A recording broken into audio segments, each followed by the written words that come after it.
여러분 살아가면서 때로는 우리 인생 가운데 답답한 일들을 만날 때가 있죠. 그리고 또 삶의 무게가 너무 무겁게 느껴지는 그런 순간들이 있는데요. 그럴 땐 그래도 가끔 하늘을 이렇게 푸른 하늘을 쳐다본다든지 아니면 뭐 푸르른 바다를 이렇게 바라보면 좀 그 답답한 마음들이 조금 뚫리는 그런 느낌을 경험할 때가 있습니다. 성도 여러분, 우리는 이 땅을 살아가고 있지만 사실 우리는 하늘의 시민권을 가지고 있는 자들입니다. 그래서 우리가 이 땅의 것만 바라보며 살아가는 자들이 아니라 우리는 하늘을 바라보며, 즉 우리 하늘에 계신 그 하나님을 바라보며 살아가야 된다라는 사실입니다. 그래서 골로새 3장 2절 말씀 보면요, 위의 것을 생각하고 땅의 것을 생각하지 말라 이렇게 말씀하고 있습니다. 우리가 예수 그리스도와 함께 다시 살리심을 받은 존재이기 때문에 위의 것을 생각하고 땅의 것을 생각하지 말고 그렇게 하늘을 바라보며 살아갈 것에 대해서 우리에게 말씀하고 있는 것이죠. 죄송합니다.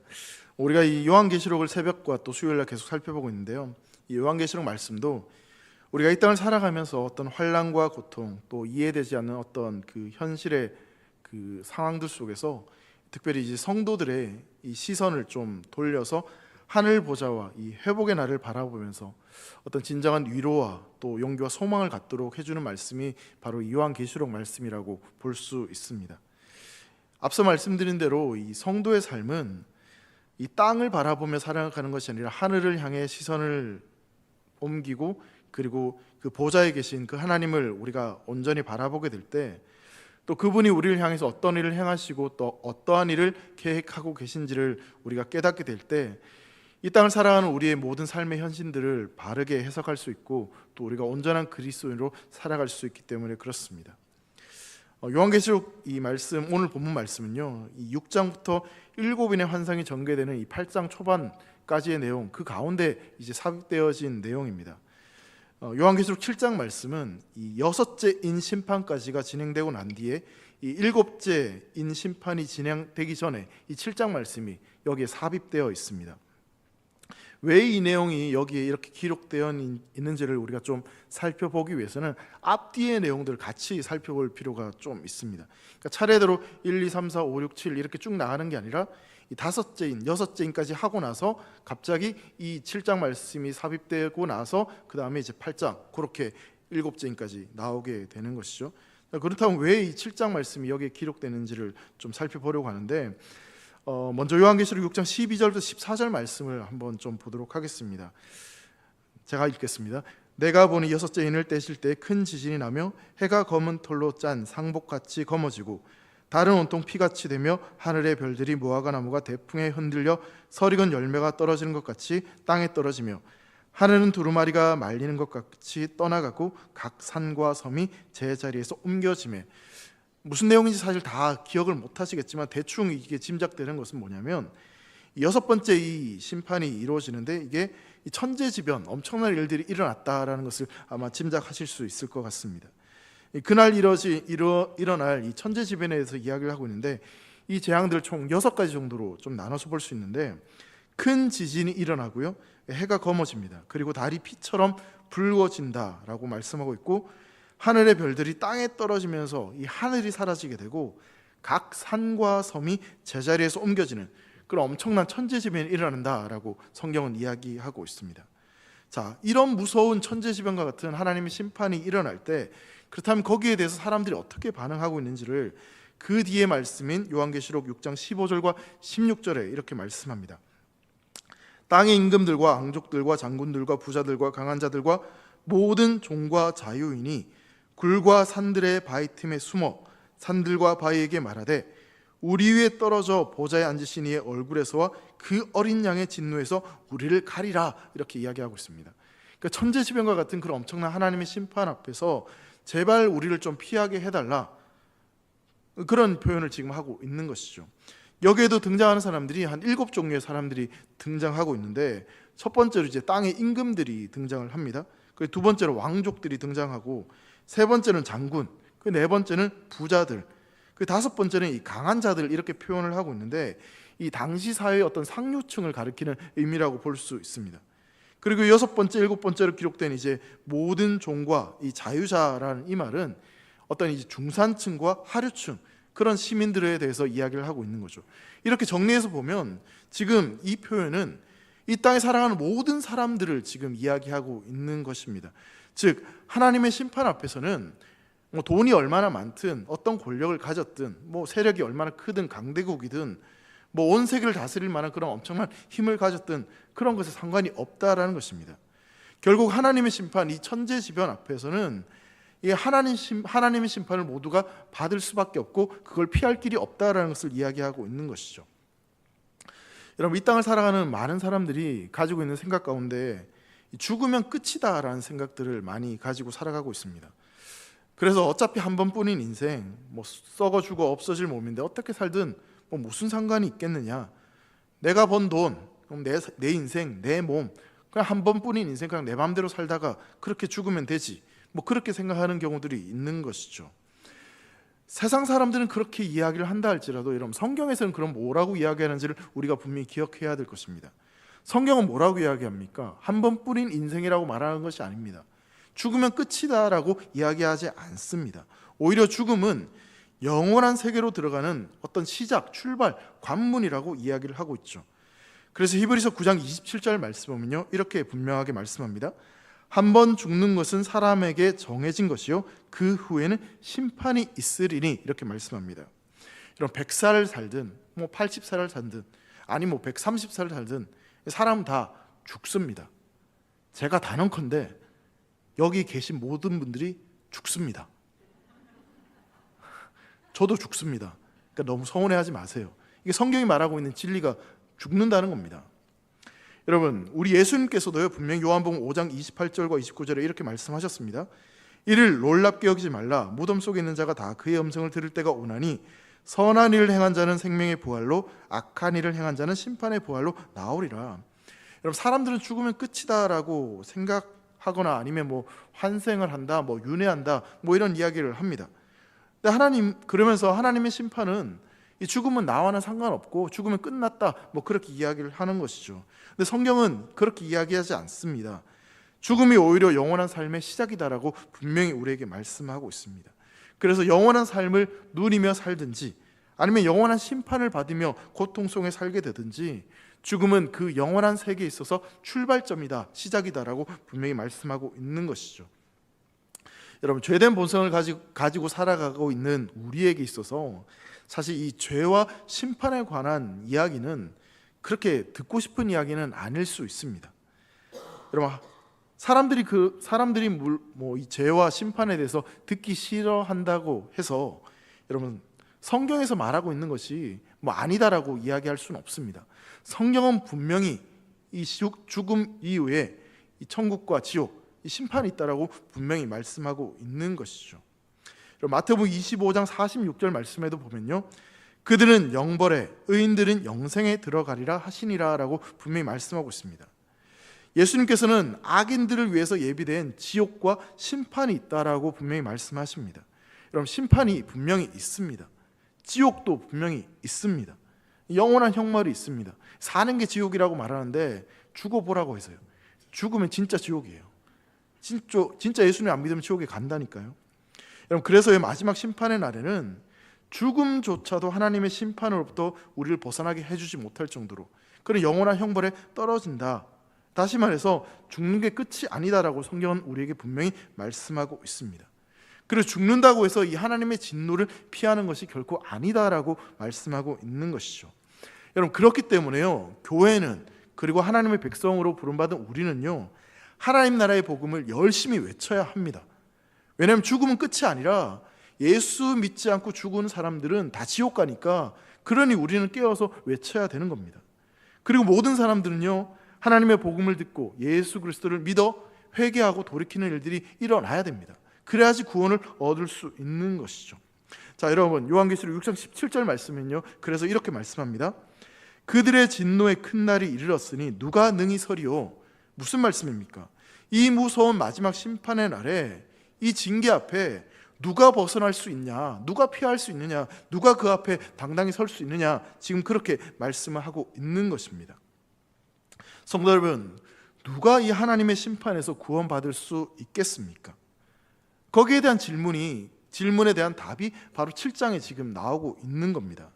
그럼 이제 요한계시록 7장은 도대체 무슨 내용, 무슨 답을 우리에게 하고 있겠습니까? 여러분, 요한계시록 7장 말씀은요, 이 두 부분으로 크게 나누어서 살펴볼 수 있습니다.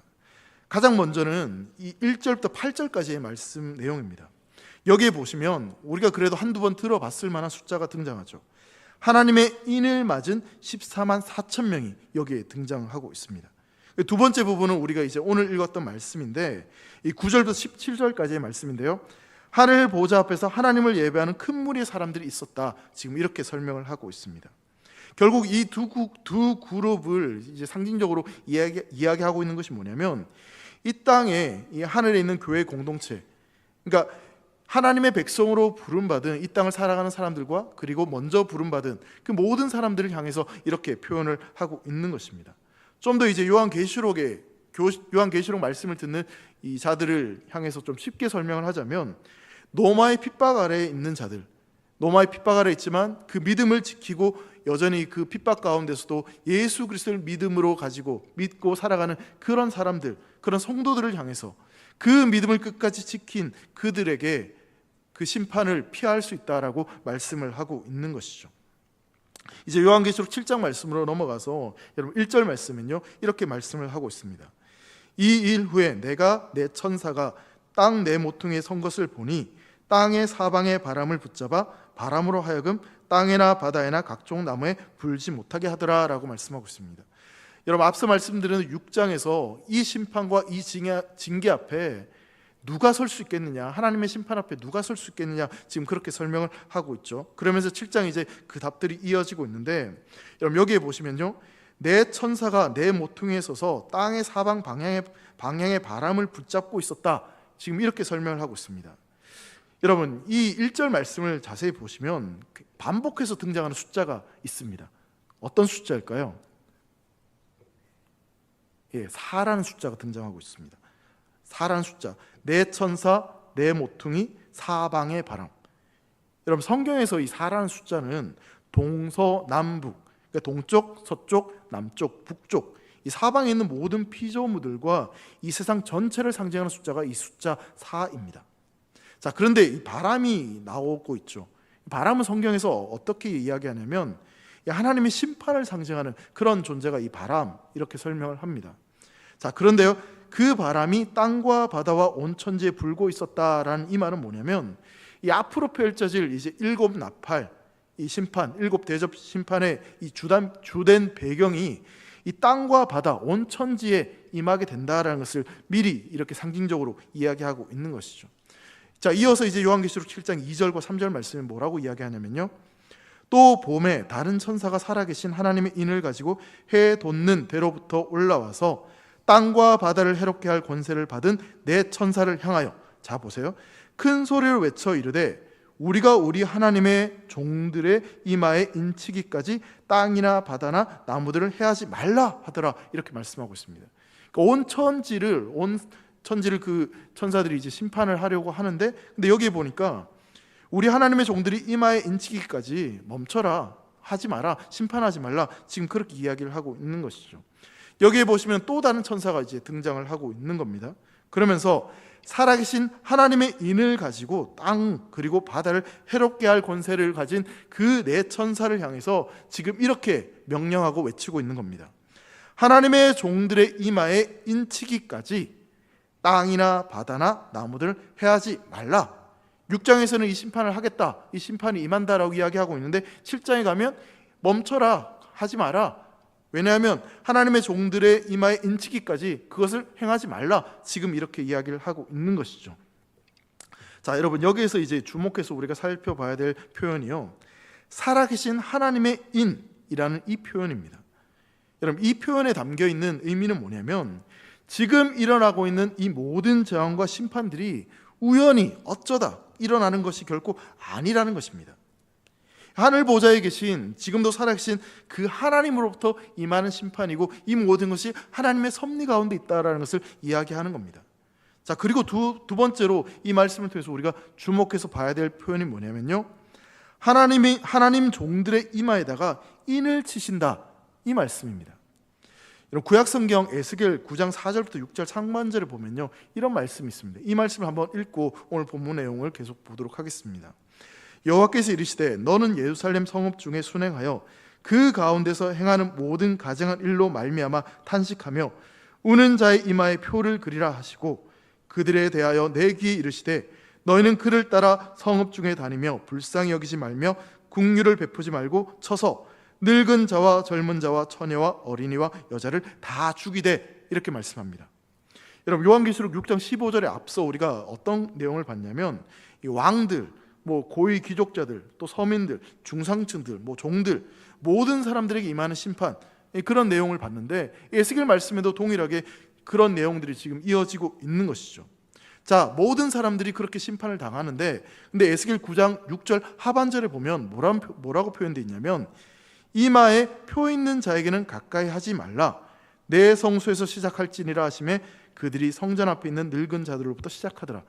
여기 보면 뭐라고 말씀하고 있냐면 이마에 표 있는 자에게는 어떻게 하지 말라요? 가까이 하지 말라. 그렇게 말씀하고 있습니다. 여러분, 에스겔 9장 말씀은요, 하나님이 이 바벨론을 통해서 예루살렘을 심판하실 때 어떤 일들이 벌어지는가에 대해서 말씀해 주는 내용입니다. 근데 하나님이 예루살렘을 심판하실 때 다 심판하고 다 멸하시는 것이 아니다라고 말씀하고 있죠. 마치 노아 홍수 때 노아의 가족들을 구원하신 것처럼 바로 이때도 구원받는 자들, 하나님께서 심판하지 않는 자들이 있다라고 말씀하고 있습니다. 그들이 누구겠습니까? 예루살렘에서 일어나는 그 가증한 일들, 하나님이 아닌 우상 숭배를 하고 거짓 신앙을 가지고 하나님을 조롱했던 그 모든 자들, 그렇게 우상을 섬기고 하나님을 떠났던 모든 사람들은 하나님이 심판하겠다라고 말씀하십니다. 하지만 그 가증한 일들 가운데서 오히려 그 일 때문에 슬피 울며 애통해하며 하나님 편에 서서 환난과 고통과 어려움 속에서도 그 믿음을 끝까지 지켰던 그 하나님의 백성들은 내가 그 심판에서 제외하겠다, 그들의 이마 위에다가 인을 쳐라, 그래서 내가 그들을 구원하겠다, 살려주겠다라고 말씀하고 계시는 것입니다. 여러분, 그 인을 친다라는 이 말은요, 도장을 찍는다, 그런 뜻입니다. 옛날에 이 소나 가축들에게 낙인을 찍어가지고 이건 내 거다, 그런 표시를 했던 기억이 있습니다. 벌겋게 달아오는 이 쇳덩어리를 이 분류장을 딱 찍으면 가축들의 피부에 이 소유주의 어떤 문장이나 표시가 그렇게 딱 찍히는 거죠. 여러분, 마찬가지로요, 하나님의 천사가 하나님의 백성들, 하나님의 종들에게 인을 친다라고 하는 그 의미는 뭐냐면 하나님의 백성으로 선택된 자들에게 너희는 내 것이야, 하나님의 소유다라는 것을 그렇게 표시하는 것입니다. 마치 출애굽 당시에 유월절 어린 양의 피가 발라져서 그 집은 넘어간 것처럼 하나님의 인을 받은 그들은 그 심판의 날에 그 죽음을 면하고 그 심판을 면하고 하나님이 내 것이다, 내가 널 지키겠다라고 말씀하시는 그 약속을 받은 자들이다라고 이야기하고 있는 것이죠. 여러분, 그렇기 때문에 하나님의 백성으로 부름받은 자들, 여러분, 세상이 다 심판을 받을 때요, 그 교회와 성도는 안전한 것입니다. 왜냐하면 이마에 인이 있기 때문에 그렇습니다. 그렇다면 그 인이 무엇이겠습니까? 바로 예수 그리스도입니다. 예수 그리스도로 말미암아 인치심을 받은 하나님의 백성들은 그 어떤 심판과 그 어떤 고난 가운데도 안전하다는 사실을 우리에게 말씀해 주고 있는 것이죠. 자, 그렇다면 계속 말씀을 보시죠. 여기서 말하는 하나님의 인을 맞은 하나님의 종들, 그 심판과 그 고통 가운데서도 안전한 이 택감받은 자들은 도대체 누구를 가리키는 것이고 또 몇 명의 사람들을 이야기하고 있는 것일까요? 요한계시록 7장 4절에 보면 이렇게 말씀하고 있죠. 내가 인침을 받은 자의 수를 들으니 이스라엘 자손의 각 지파 중에서 인치심을 받은 자들이 14만 4천이니라고 이렇게 말씀하고 있습니다. 여러분, 이 구절은요, 여러분들이 잘 알고 있는 어떤 이단들이 이 성도들을 미혹하려고, 이 거짓말하기 위해서, 속이기 위해서 자주 사용하는 그런 구절입니다. 이 구절을 가지고 14만 4천 명만 구원을 받게 되니까 선착순위가 빨리 믿어야 된다라고 그렇게 이제 유혹을 하고 협박을 하는 거죠. 자, 여러분, 그런데요, 이 요한계시록에 지금 이 말씀에 등장하는 이 14만 4천이라는 숫자는 이 문자적인 의미로 이야기하는 것이 아니라 이 상징적인 숫자를 이야기하는 것으로 우리가 이해해야 됩니다. 여러분, 고대 이스라엘 이 사람들이 사용했던 이 히브리어에는 숫자마다 상응하는 어떤 개념이 있습니다. 숫자가 가리키는 어떤 상징적인 의미들이 있었어요. 여러분 한번 생각해 보세요. 상식적으로 하면 아실 수 있을 것 같아요. 숫자 1은 누구를 가리키는 것일까요? 네, 맞아요. 자신 있게 대답하셔도 돼요. 숫자 1은 유일하신 하나님을 뜻하는 것입니다. 2는 증인의 숫자예요. 그러니까 한 사람이 아니고 증인의 숫자고, 여러분 3은 뭘 가리키는 걸까요? 성부, 성자, 성령, 하나님이 계신다고 생각하는 그 하늘의 수를 가리킬 때 3 이야기하고요. 4는 아까 말씀드렸죠. 동서남북, 이 땅의 숫자죠. 그래서 여러분 3 곱하기 4 하면 뭐죠? 숫자 12죠. 12는 이 하늘을 상징하는 숫자 3과 땅을 상징하는 숫자 4를 곱해서 나오는 숫자인데요. 그래서 이 히브리인들은 숫자 12를 완전한 숫자, 또한 충만한 숫자, 그렇게 이해를 했습니다. 여러분 요한계시록 4장을 보면 24장로가 여기에 등장하고 있는데요. 이 숫자는 이 구약의 12지파와 신약의 12사도가 이 더하기를 해서 합쳐진 숫자, 그러니까 구약과 신약의 모든 성도들을 이 지칭하는 그 의미가 바로 24장로, 이 의미였습니다. 자, 그래서 여러분 14만 4천은 어떻게 나온 숫자냐면 12와 12를 곱해요. 12와 12를 곱하면 숫자가 뭐가 될까요? 144입니다. 144에 곱하기 1000을 해요. 그러면 14만 4천이 나오는 겁니다. 여러분 12와 12는 이해가 되시죠? 제가 설명을 드렸잖아요. 4 곱하기 3이니까, 3 곱하기 4니까 구약과 신약에 지칭하는 백성들. 근데 이제 여기서 의문점이 딱 드는 거죠. 도대체 1000이라는 숫자는 어디서 나온 거야? 1000은 뭐야? 이렇게 생각하실 수 있을 것밖에 없습니다. 왜 1000을 곱하냐? 여러분 우리의 생각으로 이걸 좀 이해하면 이게 이해가 되지 않습니다. 2000년 전 이 유대인들이 이 숫자를 생각했던 그 개념을 우리가 좀 알 필요가 있는데, 여러분 예를 들어서요, 우리가 돈이 억수로 많은 사람을 뭐라고 이야기하죠? 억수로 많은 사람, 억만장자, 억만장자 이렇게 이야기하지 않습니까? 자, 그런데 여러분 1억을 가졌다고 해서 여러분 요즘 부자라고, 물론 이제 저한테는 큰 부자인 것 같긴 한데 상식적으로 1억을 가졌다, 부자입니까? 부자가 아닙니까? 잘 모르시겠어요? 옛날에 10년 전, 20년 전은 억만장자 1억 가졌으면 엄청난 부자 맞죠? 근데 요즘은 1억 가졌다고 해서 그게 진짜 부자야? 뭐 이런 생각하실 수 있지 않습니까? 대길교회 우리 성도님들 한 100억 정도 가져야지 뭐 부자로 이렇게 생각을 하시니까, 여러분 무슨 얘기를 좀 드리냐면요, 사실 우리는 많은 숫자를 생각할 때 억이라는 숫자를 생각을 합니다. 그래서 이 큰 부자, 엄청난 부자를 억만장자 이렇게 이야기를 하는 거죠. 고대 이 히브리인들, 이 사람들에게 있어서 가장 많은 숫자, 가장 충만한 숫자는 뭐였냐면 바로 1000이라는 숫자였습니다. 이게 가장 큰 숫자처럼 이들은 받아들였던 거예요. 그러니까 12와 11을 곱해서 144가 나오고, 히브리인들이 생각했을 때 가장 많은 숫자, 가장 충만한 숫자였던 1000을 곱해서 이 14만 4천 명이 나오는 거예요. 즉 구약과 신약에서 그리스도를 믿고 믿음을 지킨 모든 성도들, 그러니까 엄청난 많은 숫자들, 그 모든 숫자들을 가리키는 표현이 바로 이 14만 4천 명입니다. 그러니까 구원받는 사람들이 14만 4천 명, 선착순 이런 의미가 아니라 14만 4천의 숫자는 하나님의 백성으로 부름받은 모든 백성들, 그 엄청난 숫자를 향해서 이야기하고 있는 거예요. 거기에 대한 증거 말씀이 어디에 나오냐면 7장 9절 10절에 연이어서 나오고 있습니다. 14만 4천의 숫자가 신약과 구약의 모든 하나님을 믿는 성도들의 숫자, 이 상징의 숫자인데, 이 숫자가 이 7장 9절과 10절에는 또 다른 표현을 등장하고 있어요. 여러분 9절과 10절 말씀을 한번 같이 읽겠습니다. 시작.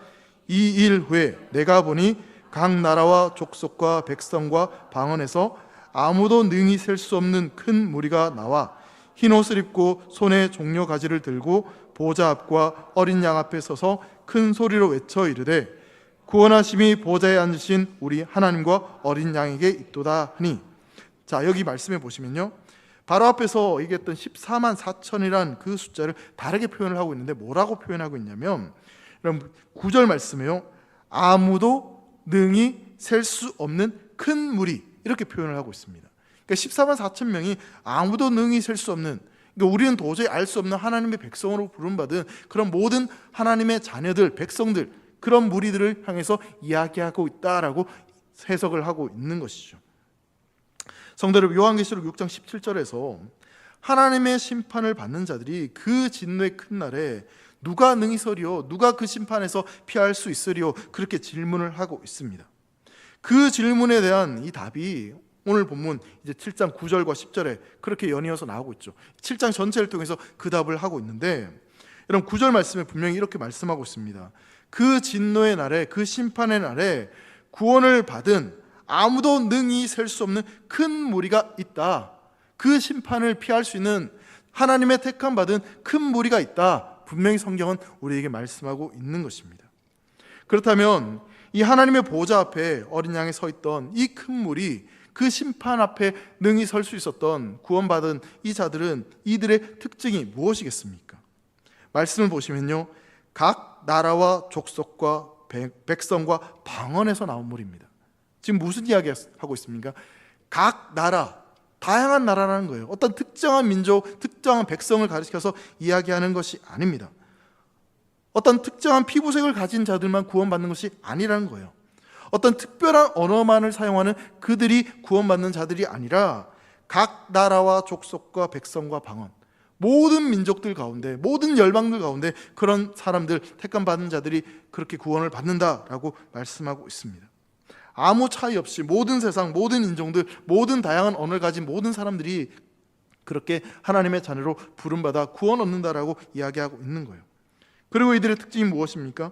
흰 옷을 입고 종려나무 가지를 흔든다라고 말씀하고 있습니다. 여러분, 흰 옷은요, 이때 당시에 어떤 전쟁의 승리를 상징하는 그런 승리를 나타낼 때 입는 그런 옷이었습니다.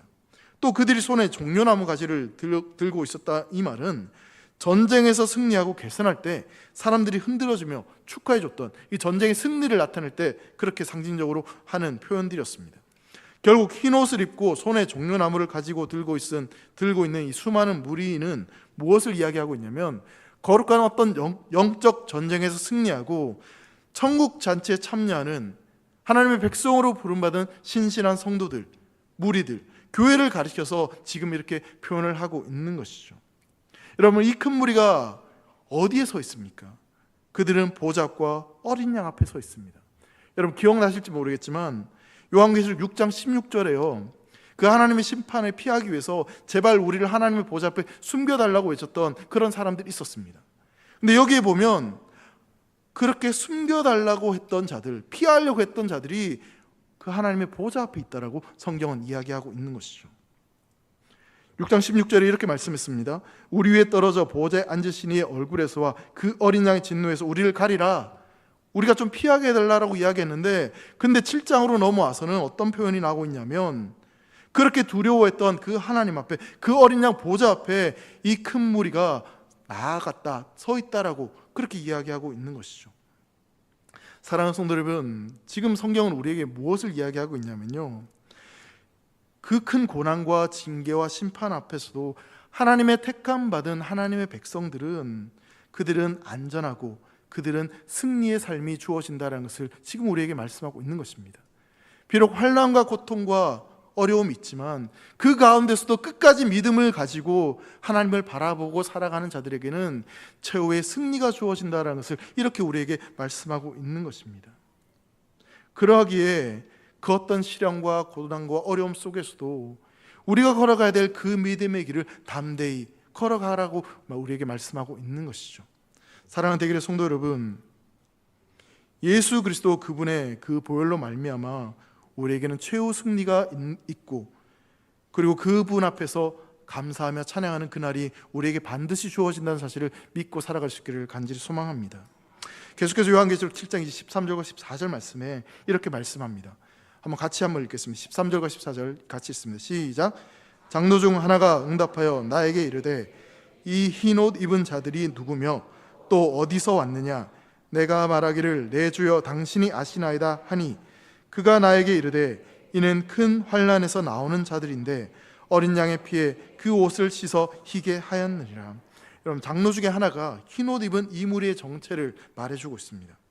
흰옷 입은 이 무리의 정체는 뭐라고 이야기하냐면 그들은 큰 환난으로부터 구원받은 자들이다. 어린 양의 피에 옷을 씻어 희게 한 자들이다. 이렇게 설명을 하고 있습니다. 그러니까 그들이 입은 이 흰옷이라는 것은 단순히 어떤 색깔적으로 흰옷을, 하얀 옷을 입었다 그런 개념이 아니라 정결하다, 깨끗하다, 거룩하다 그런 의미를 가지고 있는 표현이죠.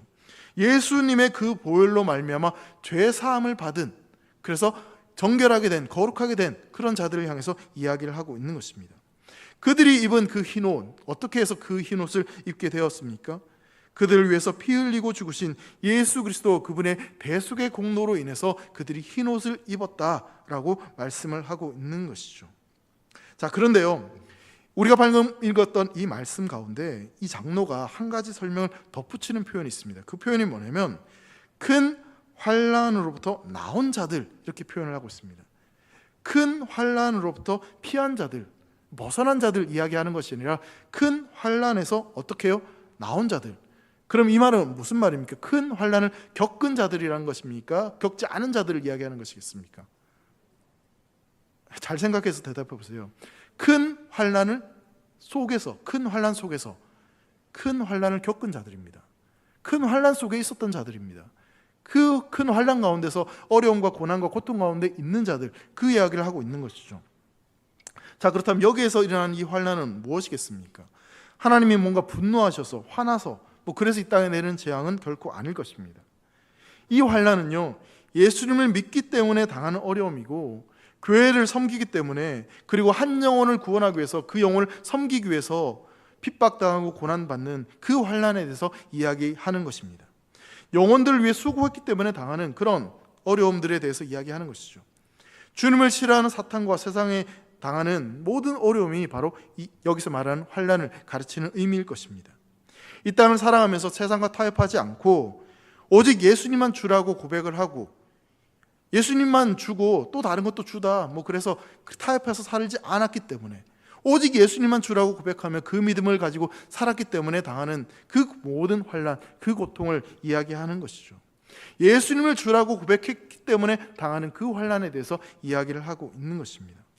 여러분, 사탄은요, 자기의 마지막 때가 얼마 남지 않은 것을 알고 있습니다. 그렇기 때문에 이전보다 더 강력하게, 더 흉악하게 예수 믿는 사람들을 공격하고 그들이 넘어지도록, 그들이 바르게 살아가지 못하도록 핍박하고 그 믿는 자들을 유혹하고 괴롭힙니다. 여러분, 그러하기 때문에 이 땅에 살아가는 교회와 성도는요, 계속해서 고난과 환난과 어려움들이 있습니다.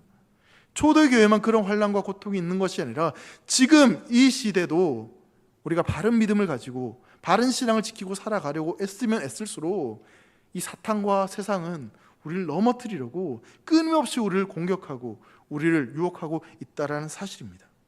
자, 그런데요, 그런 유혹과 그런 어려움과 그런 핍박 속에서도 결국 하나님의 백성으로 부름받은 성도와 교회는 어떻게 된다라고 성경은 이야기하고 있습니까? 교회와 성도는 결국 승리한다라고 오늘 말씀은 우리에게 말씀하고 있는 것입니다. 왜 그렇습니까? 이게 중요합니다. 왜 우리가 승리할 수 있습니까? 우리에게 어떤 특별한 능력과 힘과 권세와 그게 있어서 우리가 승리하는 것이 결코 아닙니다.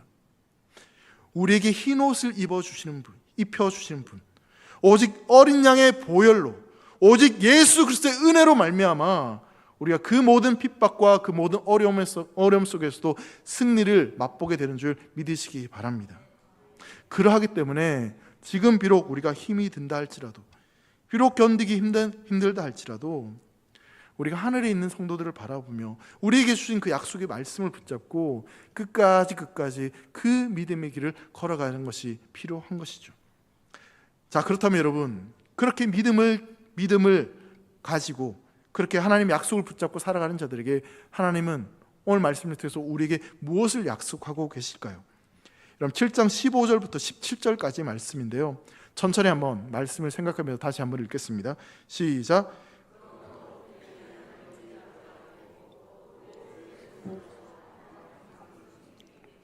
보좌에 앉으시니가 그들 위에 장막을 치시리니 그들이 다시는 줄이지도 아니하며 목마르지도 아니하고 해나 아무 뜨거운 기온에 상하지도 아니하리니 이는 보좌 가운데 계신 어린 양이 그들의 목자가 되사 생명수 샘으로 인도하시고 하나님께서 그들의 눈에서 모든 눈물을 씻어 주실 것임이라. 여러분, 하나님께서 어떤 축복의 말씀을 하고 계십니까? 그들이 하나님의 보좌에 있을 것이다 라고 약속하고 계십니다. 그리고 그들이 하나님의 성전에서 밤낮 하나님을 섬기게 될 것이다, 하나님과 함께하게 될 것이다 라고 약속하고 있습니다.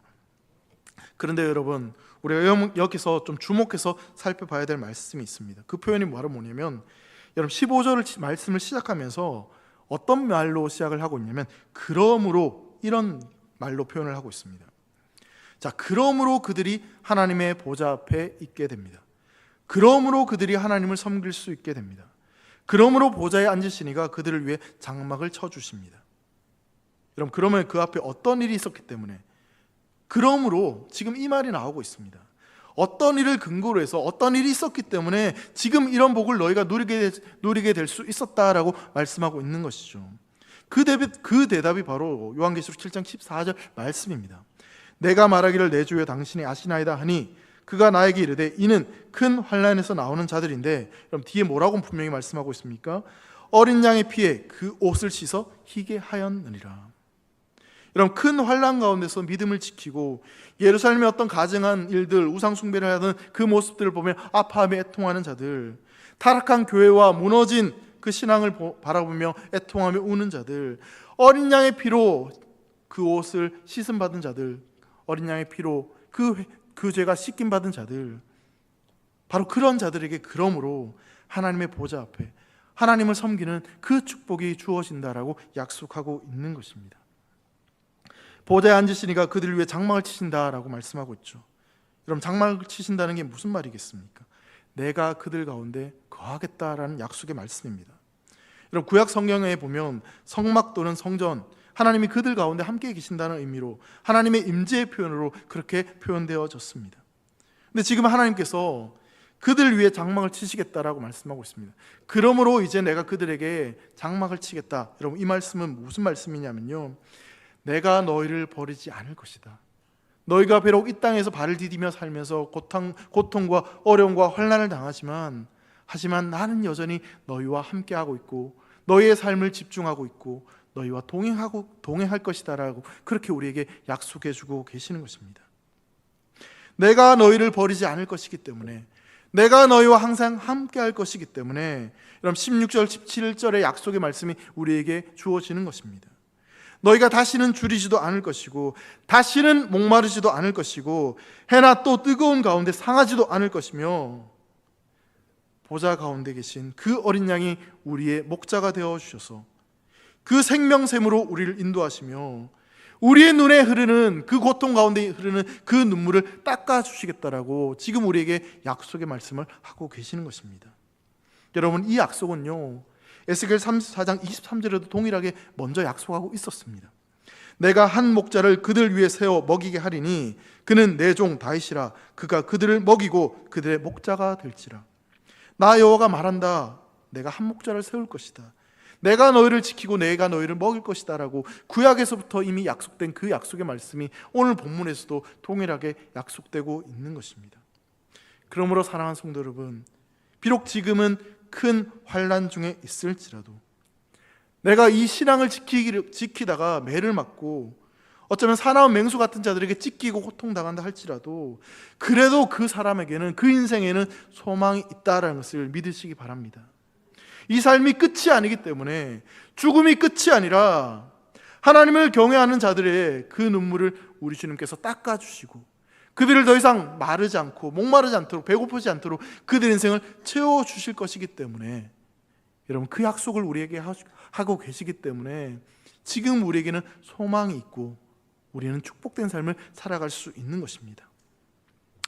사랑하는 성도 여러분, 아담 이후 죄를 짓고 난 이후에 우리는 늘 이 땅에서 어떤 재앙과 고통을 경험하고 살아갑니다. 이때 이 땅에 재앙이 있을 때 믿는 자들이라고 해서 그 재앙이 피해가지 않습니다. 오히려 예수 믿기 때문에 더 고통당하고 더 어려움당하고 더 손해보고 더 내려놓아야 될 것이 많을지도 모르겠습니다. 그런 측면에서 본다면 여러분, 죄송하게도요, 예수님을 믿는 여러분들은 참 힘들 수밖에 없어요. 어려운 길을 걸어가고 있는 것이 맞습니다. 성도에게 고통이 있습니다. 어려움이 있습니다. 그런데 그 고통 가운데 있는 우리를 향해서 주님이 약속해 주시는 말씀이 있습니다. 하나님이 친히 우리 위에 장막을 치신다. 하나님이 자신의 날개로 우리를 덮어주시겠다. 그래서 다시는 줄이지도 목마르지도 뜨거운 기운에 상하지도 않게 하시겠다라고 우리에게 약속하고 계십니다. 배고프고 목마른 삶을 살아가는 이 땅에 살아가는 우리에게 마실 것과 먹을 것을 주시겠다라고 말씀하고 계십니다. 우리의 목자가 되어주셔서 우리의 눈물을 씻어주시겠다, 닦아주시겠다라고 약속하고 계십니다. 이것이 바로 우리가 믿는 것이고 성도가 끝까지 믿음의 길을 걸어갈 수 있는 정체성입니다. 성도 여러분, 기독교는 단순히 예수님을 믿고 천국 가는 그 이야기만을 하고 있는 것이 아닙니다. 우리도 고통에 넘어지고 쓰러질 수 있습니다. 하지만 성도는요, 나를 향한 주님의 사랑이 그 흘리신 보혈에 있다는 것을 믿고, 내가 비록 쓰러졌지만, 내가 다시 여전히 죄의 습성을 버리지 못하고 죄를 지었지만 다시 돌아갈 길이 있고 돌아갈 곳이 있다는 것을 믿고 주님 품으로 나아가서 다시 그 은혜 안에 머물며 기뻐하며 감사하며 찬양하는 자들이 바로 그리스도인들입니다. 구원을 받은 하나님의 백성들은 환난 속에서도 예수 그리스도의 피의 능력을 경험하며 그 예수 그리스도의 보혈로 말미암아 기뻐하며 찬양하는 자들이 바로 저와 여러분이라는 사실을 믿으시기를 간절히 소망합니다. 그래서 우리에게는 이 고백이 나올 수밖에 없는 것이죠. 구원하심이 보좌에 앉으신 우리 하나님과 어린 양에 있도다. 여러분 아멘이십니까?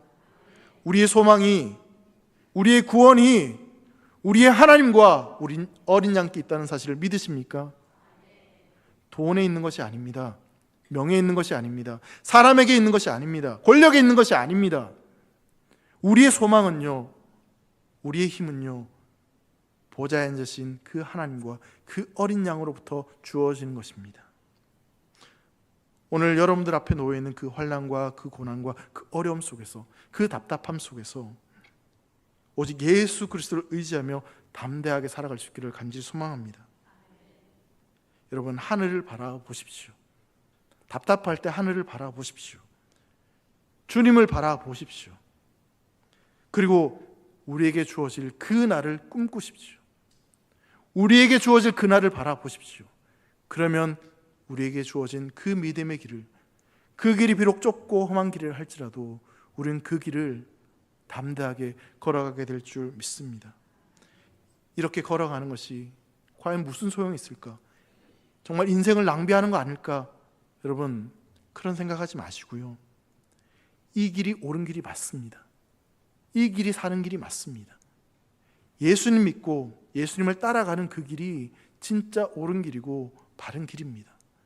주님 오실 그날까지, 우리의 생명이 다하는 그날까지 그 주님을 바라보며 끝까지 믿음으로 승리하는 사랑하는 대길의 모든 성도들 되시기를 주의 이름으로 축복합니다.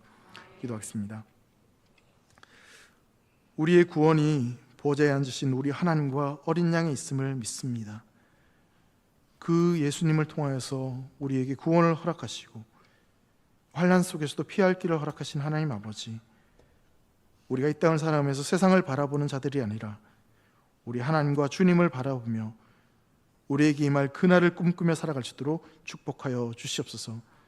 큰 환난 속에서도 오직 예수 그리스도를 의지하며 담대하게 믿음의 길을 걸어갈 수 있는 사랑하는 대길의 모든 성도들이 되도록 축복하여 주시옵소서.